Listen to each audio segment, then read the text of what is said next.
कथा सतयुगी मित्र। मित्र का मित्र के लिए आत्मयोग। सिसिली द्वीप का राजा डायोनीसियस अपने क्रोधी स्वभाव के लिए प्रसिद्ध था। एक बार पीथियस नामक युवक से अपराध बन पड़ा। राजा ने उसे फांसी का हुक्म सुना दिया। यह युवक अपने कारोबार के सिलसिले में सिसिली रहता था, पर वास्तव में वह यूनान का निवासी था। पीथियस ने राजा से प्रार्थना की कि मृत्यु से पूर्व मुझे अपनी मातृभूमि को एक बार देख लेने की इच्छा है। राजा ने उत्तर दिया, क्या भरोसा है कि तुम वापस लौट आओगे? यदि तुम कोई अपना जमानतदार इसी फांसी की कोठरी में छोड़ जाओ तभी जा सकते हो। नियत तिथि तक वापस ना आए तो तुम्हारे बदले उसे फांसी लगा दी जाएगी। राजा जानता था कि मृत्यु से डरकर किसी भी आदमी का भाग जाना बहुत संभव है, इसलिए इसे ऐसा कोई जमानतदार नहीं मिलेगा। इस प्रकार बात को टालने की यही सबसे अच्छी शर्त है। राजा का उत्तर सुनकर युवक हताश हो गया। वह जानता था कि ऐसा जमानतदार मिलना असंभव है। वह पथराई हुई आंखों को नीची किए पैर के अंगूठे से जमीन कुरेद रहा था कि दर्शकों में से एक व्यक्ति राजा के सामने उपस्थित हुआ। उसने कहा, मैं पीथियस का जमानतदार हूं, मुझे इसकी जगह बंद करवा दीजिए। राजा को बड़ा अचंभा हुआ, लेकिन वह वचनबद्ध था।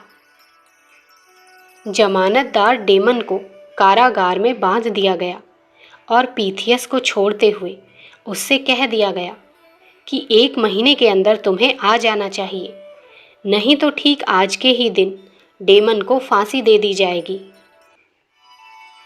धीरे धीरे 1 महीना पूरा हो गया और वो दिन भी आ पहुंचा जिस दिन संध्या समय फांसी दी जाने वाली थी। डेमन जानता था कि पीथियस सच्चा मित्र है। वह ईमानदारी को प्राणों से अधिक कीमती समझता है। प्रतीक्षा करते करते सारा दिन बीत गया। डेमन को बांधकर फांसी की जगह पर पहुंचा दिया गया। उसके गले में रस्सी बांधी जा रही थी कि तीर की तरह दौड़ता हुआ पीथियस वहां आ पहुंचा। उसने दूर से ही चिल्लाकर कहा, ठहरिए, मैं आ गया। अधिकारी ठहर गए। पीथियस बहुत जोर से हाँफ रहा था। उसने कहा, समुद्री तूफान ने मेरी नाव को इतनी देर लगा दी। ईश्वर को धन्यवाद है कि मैं अपने वचन का पालन करने में समर्थ रहा।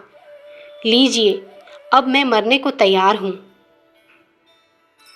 दोनों मित्रों की सच्ची मित्रता का आदर्श देखकर राजा का हृदय पिघल गया। उसने दोनों को मुक्त कर दिया और प्रार्थना की, आप लोग मुझे भी अपना तीसरा मित्र बना लीजिए। सच्चे मित्र से बढ़कर और कोई मूल्यवान वस्तु इस संसार में नहीं है। अखंड ज्योति, जनवरी सन 1942, पृष्ठ संख्या 17।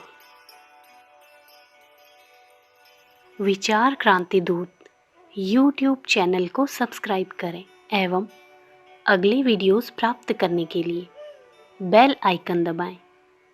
धन्यवाद।